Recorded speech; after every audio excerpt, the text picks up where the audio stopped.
Louvado seja o nome do Senhor. Vamos abrir a palavra de Deus, irmãos, mesmo sentados. Eu tenho que permanecer aqui nessa posição, na da gravação. Gênesis capítulo 3, e eu quero ler com os irmãos os versos 17, verso 18, verso 19, desse texto de Gênesis capítulo 3. É o texto que a gente quer tomar como o início aí dessa nossa reflexão a respeito dessa temática que a gente entende ser necessária, tá? Então a gente tem utilizado a temática teologia do sofrimento, se é um desperdício, se é um despertamento, né? Uma descoberta, melhor dizendo. E hoje a gente quer falar um pouco sobre o fim, né? Do sofrimento. Então, a gente está transmitindo aqui, mas ali na telinha também vai passando aí para vocês os slides que a gente vai se desdobrar hoje aqui. Então, Gênesis capítulo 3, verso 17, diz assim, ó: E a Adão disse, por ter dado ouvidos à voz de sua mulher, e comido da árvore que eu havia ordenado que não comesse, maldita é a terra por sua causa. Em fadigas você obterá dela o sustento durante os dias de sua vida. Ela produzirá também espinhos e ervas daninhas, e você comerá a erva do campo. No suor do seu rosto você comerá o seu pão, até que volte à terra, pois dela você foi formado, porque você é pó e ao pó você voltará. Até o verso 19. Até o verso 19 a gente já vai entender alguma coisa do que o texto bíblico diz para a gente. Bom, o que eu quero começar já desdobrando, né? Vamos usar esse termo com os irmãos aqui. A gente tem essa temática assim, né? Direta ao fim do sofrimento. A Bíblia ela sempre vai nos convidar a parar de julgar o verbo sofrer. Ou seja, a gente aprender a lidar com essa realidade, a gente aprender a lidar com essa questão. Por que a leitura desse texto? É porque o sofrimento, a gente ainda continua fazendo as grandes perguntas de que por que Deus deixa a gente sofrer. É como se essa é uma causa de Deus. A gente ainda trata o sofrimento como se o sofrimento fosse uma causa de Deus, um problema de Deus. Por que Deus deixa sofrer? Por que Deus não impede sofrimento? Por que o sofrimento ainda acontece? Se Deus é bom, por que há sofrimento? Se Deus é todo-poderoso, por que há sofrimento?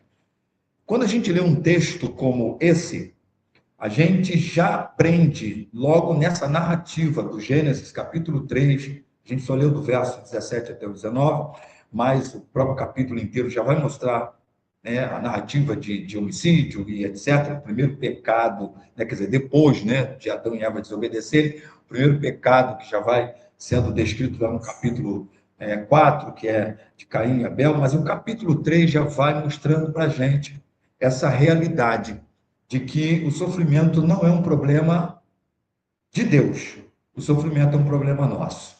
Então, olha só, certa feita alguém perguntou a um sujeito chamado Robert De Niro o que ele perguntaria a Deus se ele chegasse no céu. E aí ele disse que perguntaria a Deus por que do sofrimento. Ou melhor, ele até deu a seguinte resposta, que é aquela frase que você está vendo ali. Se o céu existe, ele nem disse Deus, se o céu existe, Deus teria muito que me explicar. Por quê? Porque ele chegaria no céu e diria assim, Senhor, se tu existe mesmo, e agora estou vendo que o Senhor existe, por que houve o sofrimento? Por que a gente diz que isso é um grito universal? É porque nós ainda entendemos que o sofrimento é um problema de Deus. Nós ainda dizemos ou pensamos que o sofrimento é uma coisa que Deus tem que resolver. Voltando para o texto que a gente leu, quando você lê Gênesis capítulo 1 e o capítulo 12, o que a Bíblia vai repetir? Inclusive no capítulo 1. que Deus criou isso, criou aquilo outro, e viu Deus que era bom. Você vê isso repetido no capítulo 1 inteiro. Aí vem de novo no capítulo 2. A única coisa que Deus disse que não era bom, mas ele resolve, portanto, passa a ser, é que não é bom que o homem esteja só. E aí Deus logo provê de um outro ser humano, para que pudesse estar com o homem, nesse caso, a fêmea, porque o homem era o macho, e então para que assim pudessem procriar, crescer, multiplicar e encher a terra. Então, o que a gente precisa entender logo de cara é que essa pergunta, esse grito que a gente faz de que se Deus existe, Deus tem que se explicar. Não, Deus não tem que se explicar. O texto que a gente acabou de ler é o texto bíblico que está dizendo que o mal entrou no mundo por causa de quem? Da desobediência do homem. O sofrimento entra no mundo por causa da desobediência do mundo. Então, a pergunta sobre o sofrimento, ela é tão antiga quanto a própria humanidade. Isso não é nada novo, tá? Novas são as coisas que acontecem, mas tudo é sofrimento, e esse sofrimento vai acontecendo. É uma questão que nos confronta, é uma questão que nos indigna, nos revolta também, é uma questão que nos faz questionar sempre, e só que a gente fica questionando a natureza de Deus. Então, já de cara, de início, a gente precisa entender que o sofrimento não é uma causa de Deus, não é um problema de Deus, não é uma problemática de Deus, é uma problemática nossa. Deus não criou o sofrimento, Deus não criou a dor, Deus não criou a dificuldade.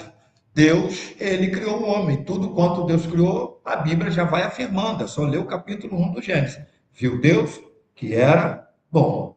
Aí, nesse texto que acabamos de ler, como consequência do pecado, que inclusive no capítulo 2, verso 17, você já encontra Deus dizendo para o Adão e para Eva que quando eles comessem daquele fruto que era proibido, portanto, desobedecessem, certamente morreriam. Então, Deus já fala de um juízo que está sobre todo ser humano. E que eu sempre digo, os únicos que não sofrerão a morte serão os salvos em Cristo Jesus, redimidos em Cristo Jesus, que estiverem vivos no dia do translado ou do arrebatamento da igreja. São os únicos. Fora isso, salvos, lavados, remidos no sangue do Cordeiro. E até os que não são salvos, nem lavados, nem remidos no sangue do Cordeiro, vão enfrentar a realidade da morte. Então, essa é uma das coisas que a gente não pode esquecer, porque essa é uma das verdades que a Bíblia traz para a gente.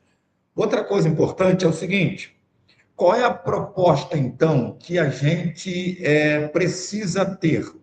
Qual é a proposta radicalmente diferente dessa de a gente ficar perguntando para Deus o porquê, da gente ficar dizendo que Deus tem que resolver nossa causa, porquê da luta, do sofrimento?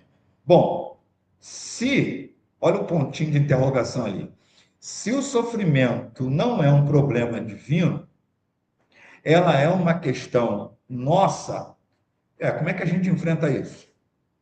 Porque se o problema não é de Deus, o problema é nosso, se a causa não é Deus, se a causa é a gente, se isso não é uma coisa que Deus inventou, criou, provocou, fomos nós, os seres humanos, portanto, na pessoa de Adão e de Eva, na desobediência, a gente então olha para as Escrituras e a Bíblia vai dizer para a gente, ou a Bíblia vai mostrar para a gente, uma perspectiva de que eu e você temos que saber lidar com isso.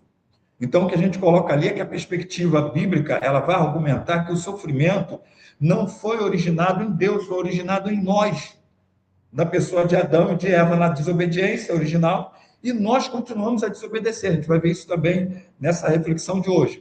E a gente continua perpetuando o sofrimento na nossa maneira de ser.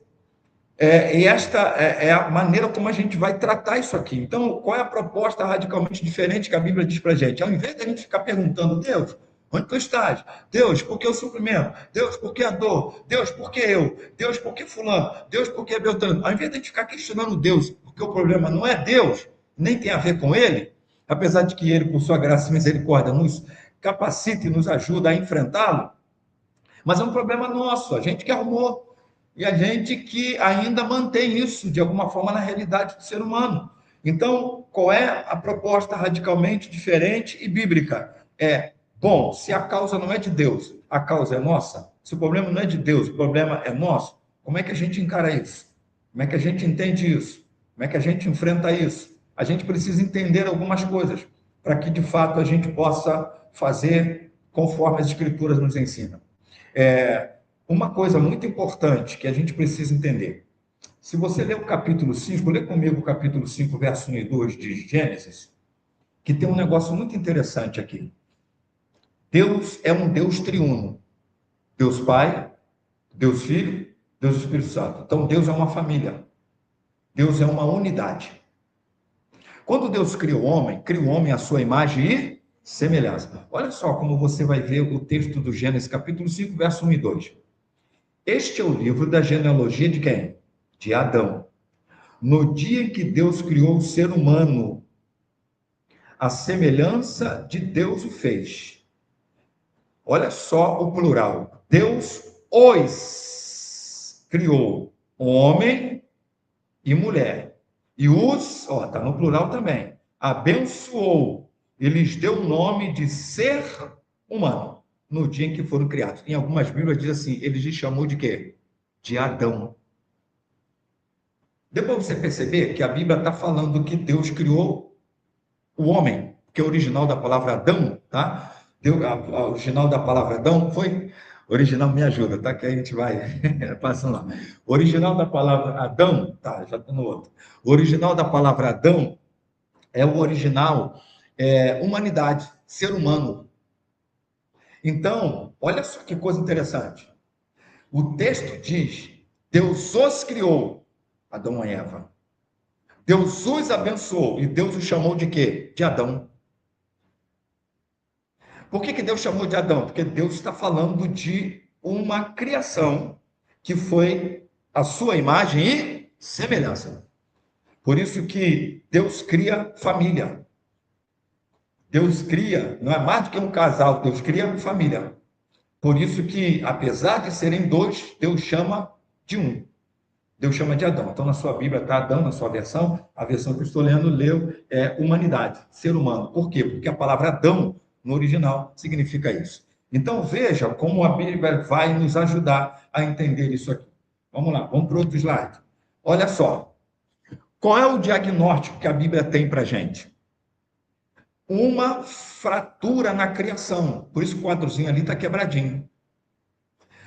Olha só, lembra de Atos 17 e verso 28? Que nós já falamos com vocês algumas vezes? Atos 17, 28 diz assim, nele nós vivemos, existimos e nos movemos.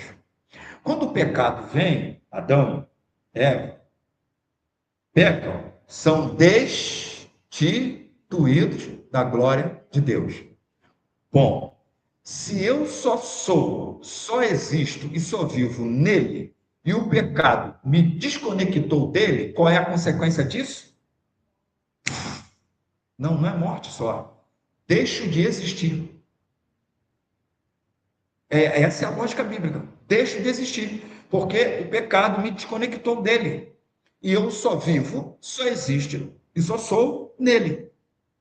Então, o sofrimento vem como resultado direto de uma desobediência humana, não como plano divino, e esse ato, né, da desobediência, ele cria um problema cósmico, universal, todo ser humano.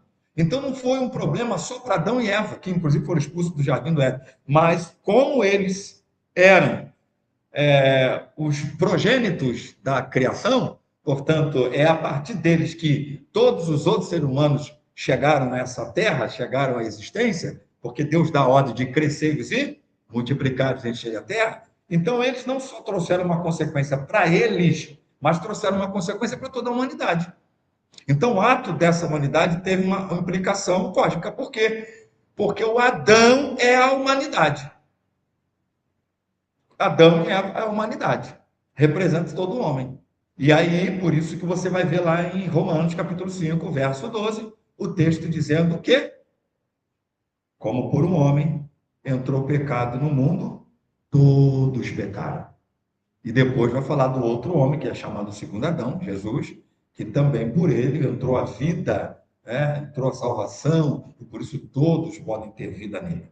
Então, olha só o que o texto diz para a gente. Eu estou aqui, nesse slide, apenas dizendo para você o que a gente leu em Gênesis 3,17. A terra ficou maldita. É isso que o texto que a gente leu está dizendo. A terra ficou maldita. A Bíblia diz que a terra passou a dar cardos e abrolhos. A terra ficou maldita. Romanos 8 também, Paulo vai dizer no verso 23 que a terra ainda está gemendo, aguardando sua redenção. Então, maldita é a terra por sua causa, que é isso que o texto está dizendo, tá? Em fadigas você obterás dela o sustento. O trabalho já tinha sido criado por Deus, porque Gênesis 2,15, Deus diz para Adão e Eva cultivar e cuidar do jardim do Éden. Isso é trabalho. Mas agora o trabalho passa a ser não só o meio do sustento, mas esse trabalho agora vem carregado de fadiga. Vem carregado agora de um pesar. Por causa da maldição, por conta do pecado. Então, a humanidade, a gente coloca ali que ela é o ápice de toda a criação, do ser humano. Por isso, a humanidade, quer dizer, Adão, Eva, o ser humano, ele arrasta todo o universo para um ambiente de sofrimento. Quem pecou não foi o cavalo, não foi o boi, não foi o cachorro, não foi o gato, não foi a árvore, não foi as árvores do jardim do Éden. Quem pecou foi Adão e Eva. E aí, toda a natureza, não só toda a humanidade, passa a ter essa consequência. E isso é algo sério. Esse é o diagnóstico, a fratura, tá, da humanidade em relação a isso. Agora, preste atenção numa coisa. Lembra que eu disse para vocês? Tá lá. A maldição do sofrimento que nos desconectou de Deus significa que nós deveríamos o quê? Deixar de existir. Por que a gente não deixou de existir? Porque a graça de Deus nos alcançou. Porque, apesar de desconectado dele por conta do pecado, a graça de Deus nos alcançou. E percebe, que a gente vai ver no outro slide, a Bíblia diz que o Cordeiro de Deus foi morto quando? Antes da fundação do mundo. Então, Deus já é o Deus que está acima do tempo, por isso para Deus não tem nem ontem, nem hoje e nem amanhã. Para Deus é sempre o que a gente chama de agora. Deus já tinha provido de redenção. Então, preste atenção. Está vendo aquele espaçozinho ali? Entre a minha, a sua, a nossa queda e a redenção final, que é a eternidade, qual é o espaço que está aí? É o espaço que Deus nos proporcionou para a gente continuar vivendo. É o espaço que Deus nos proporcionou para a gente continuar existindo. Só que esse espaço aí não tem como viver nele sem o sofrimento que foi causado da nossa desobediência. Não tem outro caminho. Não tem outro jeito. Porque qual seria a outra alternativa? Deixar de existir. Deixar de existir, simplesmente ser apagado do universo, ser apagado da existência. Essa seria a consequência, porque se é nele que vivemos, nele que nos movemos, nele que existimos, aí na desobediência a gente se desconecta dele, deixa de existir. Então a graça, olha só, gente, o sofrimento ainda é uma manifestação da graça de Deus.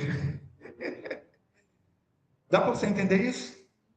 Porque é a única alternativa para que a gente possa alcançar a redenção final e ter o fim do sofrimento definitivo e poder estar com o Senhor eternamente. Até o não crente, até o ateu, até quem diz que Deus não existe, ainda está debaixo dessa graça, porque não deixou de existir.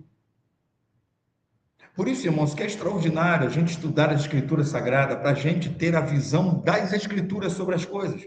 Então, quando a gente olha o sofrimento, a gente fica dizendo assim: Deus, tu não é bom, Deus, tu não é Senhor, Deus, tu não é poderoso. Não, o sofrimento foi a única alternativa, o ambiente, tá? Vamos chamar de ambiente. A existência tendo que lidar com o sofrimento, o ambiente do sofrimento, uma terra caída com os sofrimentos e as dificuldades que tem, foi a única alternativa da gente continuar vivendo e poder alcançar a redenção de Deus para a nossa vida. Então, o ambiente de sofrimento é o que a Trindade, a Triunidade, providenciou para uma criação que deveria ser o quê? Aniquilada, destruída, não tinha outro jeito. E aí, por quê? Porque fora de Deus não há existência, fora de Deus não há vida, fora de Deus não há nenhuma possibilidade de movimento. Lembra que Paulo também, em Romanos, no capítulo 8, vai deixar isso claro para a gente também lá no finalzinho, quando também vai dizer, nele existimos, é até um louvor que a gente também gosta de cantar, tudo por ele, dele, por ele, para ele, são todas as coisas. Dele, por ele, para ele. Dele, por ele e para ele, são todas as coisas. Então, olha como as escrituras diz para a gente que o sofrimento, apesar de sofrimento, é sofrimento. Ninguém está dizendo que sofrimento é coisa gostosa. Mas o sofrimento ainda é a manifestação dessa graça de Deus, que a outra alternativa seria aniquilar você, aniquilar mim. Já começaria lá com Adão, que e Eva, que não tinha nem mais, não tinha nem descendente nenhum. Já começava lá no original da coisa. A coisa já estaria lá. Então, olha só, uma coisa que a gente precisa prestar atenção. Deixa eu chamar a atenção aqui, nossa, por conta disso. Deus avisou Adão, Deus avisou a Eva que não deveriam comer do fruto, porque certamente morreriam. Uma das coisas que a gente precisa prestar atenção, você vai entender aquela figura ali, é que apesar de nós, em Adão, termos pecado lá, a gente ainda continua, mesmo sabendo de muitas coisas que promove, provoca, origina o sofrimento, a gente ainda continua fazendo. Porque a gente ainda continua semeando ventos. Se eu semeio vento, eu vou colher tempestade. Se eu estou plantando coisa ruim, o sofrimento ele continua sendo um sofrimento como causa humana, porque na esmagadora maioria das vezes é a gente que decide contra Deus. O pecado, como uma realidade na história humana, ainda anda contra Deus. E, de novo, por que Deus não aniquilou? Porque a graça ainda está presente. E continuará, por graça de Deus. Contra o próximo. Por que aquela figura ali? É que eu quero lembrar dois casos que aconteceram no nosso Rio de Janeiro, sem lembrar do resto. Uma foi aquele morro chamado Morro do Bumba, em Niterói. Ali era um lixão, um acúmulo de lixos, pam, pam, pam, pam, pam. E que, de repente, vira um lugar em que a turma começa a construir casa. Quem está construindo naquele lugar que era por muito tempo, foi por muito tempo um lixão, sabe que aquele terreno é um terreno que a qualquer hora ele vai explodir, a qualquer hora ele vai ruir, a qualquer hora ele vai ser destruído. Todo mundo sabia disso. A prefeitura sabia disso. A prefeitura de Niterói tinha aquilo. Mas ninguém fez nada. Por isso a frase lá, nós sabíamos e não fizemos nada. Muita coisa a gente sabe e não faz. Quer dizer, não faz o que deveria fazer, faz o que não deveria fazer. Deixa eu lembrar de um outro, foi o mais recente, foi um janeiro desse aí, lá em Petrópolis, quando aconteceu também aquela enxurrada lá em Pá, que levou casa, que acabou com muita coisa lá, muita gente morreu. Mas foi, numa região serrana, onde certos lugares na região serrana não se dá para se construir, mas construíram.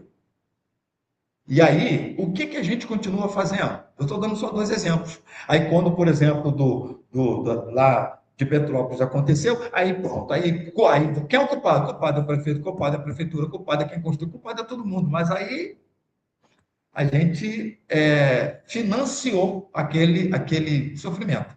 Do Morro do Bumba, a mesma coisa. Aí depois, quando aquilo veio abaixo, aí morreu muita gente, aí o prefeito apareceu, aí a prefeitura veio, aí mas nós sabíamos. Aí certa feita teve um exemplo de um taxista que conversando com um pastor, justamente quando aconteceu, acho que foi o primeiro exemplo que eu dei, né, lá no Morro do Bumba, o sujeito começou a falar com o pastor, né, no táxi, a respeito de Deus, que Deus era culpado. que é sempre a gente faz a mesma coisa. A gente diz que Deus é o Deus que não salvou, o Deus que não curou, o Deus que não fez, o Deus que deu, Deus. Aí o pastor ouviu, né? E aí o camarada foi e começou a dizer para ele assim, rapaz, olha só, na verdade, é Deus que está fazendo a pergunta. É Deus que está dizendo assim, por que vocês fizeram isso? Por que vocês construíram aqui? Por que vocês estão jogando, a gente aqui mais pertinho, Ria Caribe, por que vocês estão jogando assim, por que vocês estão jogando carro, por que vocês estão jogando móveis, por que vocês estão jogando até corpos aqui, por que vocês estão jogando aqui? Não entendi. É Deus que faz a pergunta, não é a gente não. É Ele que está perguntando por que vocês sabem que isso vai dar ruim. Por que você está construindo sua casa aqui num lugar desse que a qualquer hora isso aqui pode ir morro abaixo? Por que você está fazendo? Deus é quem faz a pergunta. Por que vocês sabem que isso vai dar em morte? E continua nesse caminho. Por que vocês sabem que isso vai dar em enfermidade e continua nesse caminho? Então, na verdade, não é a gente perguntando a Deus por que Deus não livrou. É a gente perguntando a si mesmo. Na verdade, é Deus nos perguntando por que a gente, sabendo que aquilo vai dar ruim, a gente continua fazendo. Então, a resposta que inverte a questão é Deus que mantém o mundo funcionando, tá?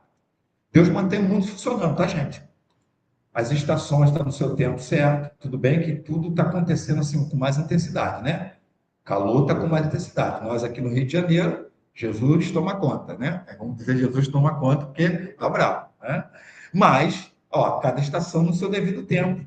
Chuva no seu devido tempo, sol no seu devido tempo, as leis da física no seu devido tempo.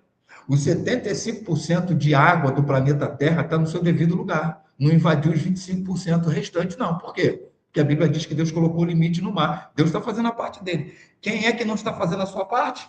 Somos nós. E isso é algo que você não pode esquecer jamais. Ok? E aí, deixa eu dizer para você, olha a pergunta lá. Por que o mundo não é pior? Na teologia, a gente chama de graça comum. Como é que uma pessoa que não ama a Deus consegue amar alguém? Graça. Por que uma pessoa que não é cristã pode ainda pensar em justiça? Ou ainda pensar em praticar justiça? Ainda que seja muito seletiva, quando ela quer, com quem ela quer. Porque é Deus que reparte isso com a gente. É Deus que reparte com a gente a sua bondade. É Deus que compartilha com a gente a sua justiça. É Deus que compartilha com a gente o seu amor. Então você pode, até a turma, que pode matar um, matar outro e tal, mas ama alguém. Ou é um filho, ou é uma mulher, ou pode ser uma mãe, não sei. Mas vai demonstrar. Então, olha assim, como um coração como esse tem amor? Deus compartilha isso. O mundo ele não é pior por essa razão. É essa graça de Deus que ainda está presente na história da humanidade e que ainda a coisa não é pior do que já está aí. Guerras e tudo mais, tá? Guerras, tráfico, violência, desumanidade e pedofilia, tráfico humano e vai por aí, homicídio, todas essas coisas que a gente sabe que faz parte da realidade da humanidade. Mas por que não é pior? Não é pior, porque se a ação contínua de Deus de ainda nos emprestar, né? Eu coloquei ali a palavra emprestar, nos emprestar bondade, justiça, amor, verdade, que de uma forma ou de outra ainda vai ajudando a gente a não sermos, a gente a não ser pior do que a gente já é, a gente não se matar, não se engolir por inteiro, porque quando você vê, e isso a Bíblia diz, tá? Você vai para Romanos capítulo 1, a Bíblia diz que Deus dá testemunho de si na humanidade, na criação. A Bíblia diz que a criação testemunha que Deus existe. A humanidade testemunha que Deus existe. A história, a natureza testemunha que Deus existe. Por quê? Porque quando você olha para uma humanidade, você olha para a criação, você olha para o ser humano, e que a coisa não é pior, e ainda você pode ainda ver alguma bondade aparecendo aqui, ali, acolá, alguma verdade ainda, alguma justiça ainda aparecendo, isso é testemunho de Deus, de um Deus que é. E a Bíblia diz que Deus ainda pode fazer com que o nosso coração se farte de alegria. Então você encontra o cara ali da esquina que ele nega a Deus, xinga a Deus e tudo, mas o cara tem um momento de alegria na vida. Você acha que quem é que proporciona isso? O camarada respira, quem é que proporciona isso? O sujeito ama lá, só os dele, mas quem é que proporciona isso? É esse emprestar da graça, da bondade, da misericórdia, que Deus nos proporciona. Lembra lá daquela figurazinha entre queda e redenção? Para que nesse delta, que nesse íntere, que nesse espaço, eu e você consiga respirar e viver. Vamos até usar o termo sobreviver? Sobreviver. Não pode ser diferente disso. Não pode ser diferente disso. Olha uma coisa que a gente não pode esquecer. Quando a Bíblia está dizendo assim, disse Deus, haja luz, Gênesis 1:3. Aí você diz assim, qual foi a primeira coisa que foi criada? A luz, né? A criação. Mas a Bíblia vai dizer para a gente que o Cordeiro de Deus foi morto antes da fundação do mundo. Isso está em 1 de Pedro, capítulo 1, verso 18 até o 21. Isso está lá em Apocalipse, capítulo 13, verso 8. O que a gente está dizendo ali? O primeiro movimento da criação não foi haja luz, foi haja o quê? Cruz. Eu sei que a cabecinha da gente para entender isso é bem difícil, mas vamos entender. Pensa assim, ó, Deus está aqui em cima. Aqui em cima não tem tempo. Aqui embaixo, a primeira coisa que ele cria é tempo. Não é assim que está na sua Bíblia? Qual o primeiro versículo da sua Bíblia?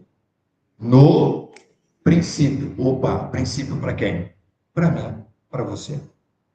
Por isso que o nosso Deus é um Deus que criou o tempo. E aquilo que aconteceria no tempo não o pegou de surpresa. Deus não disse assim, e agora deu tudo ruim, e agora o que é que eu vou fazer? Chamou os anjos para aconselhar, e agora o que é que eu... Não teve isso não. Por isso que quando a Bíblia diz que houve cruz, a redenção de Deus já estava sendo trabalhada, ela se cumpriu no tempo. Teve o dia e a hora em que o Deus humanizado, Cristo, estava lá crucificado na cruz e disse o quê? Está consumado. Então, historicamente, teve um dia, teve uma hora e teve um local. Para ele dizer, está consumado. No grego, que a gente já conhece, é tetelestai, está consumado. Mas só precisou acontecer na história aquilo que já estava já tenha acontecido na eternidade. Aqui é acontecido na eternidade. Então a gente precisa já entender isso de cara, que o próprio sofrimento que a gente está passando já é um ato da graça de Deus. Alguém, certa feita, também fez uma pergunta a um pastor, dizendo assim: Deus é santo, Deus não é santo? É. Como é que Deus suporta a gente diante da sua santidade? Por que a gente não é fulminado? Por que você já não fica torrado?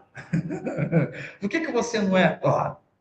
Por que os anticorpos da santidade de Deus não eliminam a gente? Aí o pastor foi e perguntou assim para essa mulher: Você já ouviu alguma coisa sobre transplante? Transplante de órgãos? Ela disse: Sim, sim. Qual é o maior problema de uma pessoa transplantada? É que ela permaneça o quê? Viva. Mas por quê? Se ela já foi transplantada? É porque ela tem o desafio de rejeição daquele órgão, mesmo tendo sido um sucesso o transplante. Então, durante toda a vida daquele transplantado, seja lá do que foi, transplantou coração, transplantou fígado, transplantou rins, etc. e tal. Então, não dá para transplantar certo, mas o resto dá. Ele tem que viver até o seu último momento sob uma medicação, ele precisa de remédio. Por quê? Porque ele precisa que aquela medicação mantenha que os anticorpos dele não rejeite aquele órgão que foi transplantado. Aí o pastor foi e disse assim para essa mulher: ó, é a mesma coisa. Por que Deus, ele ainda nos suporta, apesar da sua santidade? Por que que os anticorpos de Deus não nos aniquilam? Porque a gente precisa de um remédio. Qual é o nosso remédio? O sangue de Cristo Jesus. O remédio que permite que nossa existência na presença de Deus mantenha-se, apesar de Deus ser santo e a gente não tem como ter comunhão com Ele, a não ser sendo santo como Ele é, e a Bíblia diz que a gente tem que ser santo porque Deus é, essa é a razão que a Bíblia dá para a gente. Qual é a única mediação? O remédio é o sangue de Cristo. Então, o seu sangue, conhecido desde antes da fundação do mundo, que é o texto que a gente já citou aqui para vocês, é o que impede da gente ser o quê? Rejeitado. Então, nós somos como aquele órgão que está ligado em Deus, mas os anticorpos divinos não nos rejeitam, porque a gente está dioturnamente debaixo de uma medicação. Qual é a medicação? O sangue de Cristo. Sem essa medicação, não vai. Sem essa medicação, a gente não chega lá. Para a gente ir fechando nesses pontos aqui, o que, que a gente precisa prestar atenção? Passou. Qual é o caminho que a Bíblia diz para a gente? Bom, se o problema do sofrimento não é um problema de Deus, porque não foi ele que causou, inclusive ele avisou que o problema podia chegar, é um problema nosso. Bom, a gente também já sabe que é a graça de Deus que ainda nos mantém vivos, porque ele era até para a gente nem existir. E que a única maneira da gente existir debaixo da graça de Deus é num ambiente de sofrimento. Então, portanto, o sofrimento ainda é uma manifestação dessa graça de Deus. Olha, esse ambiente de sofrimento que a gente vive, não é que a gente tem que estar sofrendo todo dia, toda hora, mas esse ambiente ainda é a única alternativa até a redenção final acontecer. Bom, aí eu também entendo que é a redenção, a cruz, que me permite, na verdade, estar conectado em Deus. Então, o Deus que era para ter me aniquilado é o Deus que ainda me mantém ligado a Ele pela fé. Por isso, os cristãos ligados a Deus pela fé. E aquele que ainda não é um cristão e não está religado, reconciliado com Deus pela fé, ainda está sendo sustentado pela graça de Deus, Deus ainda dando tempo para que ele possa se despertar, antes que parte para a eternidade, completamente desconectado por Deus e que eternamente ficará desconectado de Deus. Aí, entendendo isso, bom, se isso é uma coisa nossa, o que, que a Bíblia me orienta a fazer? Então, a gente tem aqui pelo menos 3 respostas. Qual a primeira? A Bíblia diz que é possível o quê? Diminuir o sofrimento. Isso aqui, irmãos, tem a ver com uma ação coletiva, como igreja, e uma ação solidária. O que a gente está afirmando aqui é que a maioria do sofrimento humano seria resolvido se nós, como sociedade, eu falo de igreja, mas a gente pode falar de sociedade, de comunidade, se nós aplicássemos os ensinos de Jesus no contexto que a gente está. Que nem precisa ser cristão para isso, não. É só saber sobre os ensinamentos de Jesus e colocar em prática. Mas nós, ainda como cristãos, mais ainda precisamos disso. A gente poderia erradicar a pobreza, a gente poderia erradicar mais o sofrimento, a gente poderia erradicar, diminuir, até eliminar completamente o pobreza. Nós poderíamos, aquilo que nós como igreja local, que já fizemos várias vezes e ainda fazemos dentro das nossas condições também, de poder atender a vidas, a pessoas, a famílias. Então, uma das coisas que a Bíblia vai dizer para a gente é que é possível a gente diminuir o sofrimento. Lembra de Mateus 7, verso 12? Que é aquela primeira sentença ali, ame o próximo como a si mesmo. O que a Bíblia vai dizer lá? O que quereis que os homens vos façam, façais vós também. Então, essa é uma das coisas que a Bíblia vai dizer para a gente. A Bíblia vai dizer, façam aos outros as mesmas coisas que vocês querem que façam com vocês. Ame o próximo como a si mesmo. Isso aí é mandamento. Lucas 10, 27 e outros textos mais. Vai se repetindo isso. Significa dizer que eu e você podemos diminuir o sofrimento. Há muita coisa que pode ser diminuída. Isso é mais uma ação coletiva, como igreja, como comunidade, como sociedade, que a gente pode ser mais solidário, a gente pode ser mais compassivo, a gente pode estender mais as mãos para quem está ao nosso redor. Há uma segunda resposta. A segunda resposta é essa aqui. A gente pode o quê? evitar o sofrimento. Aqui tem a ver com uma ação pessoal e individual e uma ação de sabedoria. Lembra dos exemplos que a gente aqui já deu de históricos? Olha, não haveria aquela catástrofe do Morro do Bumba, não teria aquela catástrofe também lá de Petrópolis, não teria muitas catástrofes aí, porque nós poderíamos tê-la evitado. Quando eu digo de cuidarmos da saúde, quando eu digo de nós atentarmos para exames periódicos, quando eu digo de nós estarmos submetidos talvez a uma medicação, isso significa evitar um sofrimento. É um sofrimento que você automaticamente não vai deixar você vai deixar de enfrentá-lo. Você pode evitar. E aí, muito do sofrimento que nós experimentamos é resultado direto das nossas próprias más decisões. Então, quando você tem a pessoa que está sofrendo as consequências do álcool, as consequências do fumo, as consequências das drogas, as consequências do muito sal, do muito açúcar, da muita gordura, opa, o que Deus tem a ver com isso? Nada. E nesse caso, também o diabo não. Tem a ver com as nossas decisões. Então, o que a gente diz aqui é: sigamos os conselhos da Bíblia, tomar as decisões certas, pautadas pela sabedoria divina. É uma forma muito prática da gente evitar o sofrimento desnecessário, tanto para a gente mesmo quanto para os outros. Qual a terceira resposta? É essa, a gente vai fechando. É possível acolher a consolação. O que é isso aqui? A postura espiritual que a gente precisa ter e propositada, tá? Ou de propósito. O que a Bíblia ela vai dizer para a gente? É que o Deus triuno, Deus Pai, Deus Filho, Deus Espírito Santo, ele também está no ambiente do sofrimento. No teu sofrimento, Deus está presente. No meu sofrimento, Deus está presente. Por quê? Porque essa é a maneira acolhedora de Deus está dizendo assim, ó, eu estou contigo. Ainda que você esteja passando pelo vale da sombra da morte, ainda que você esteja passando pela fornalha de fogo ardente, ainda que você esteja dentro da cova, eu estou contigo.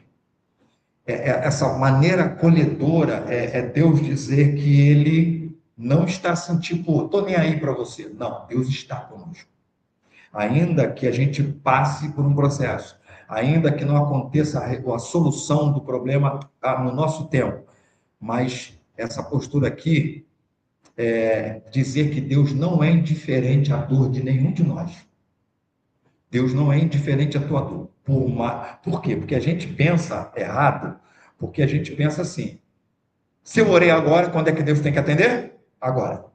Pô, já passou um tempo, já passou dias, já passou meses. A gente entende que Deus já deveria ter resolvido.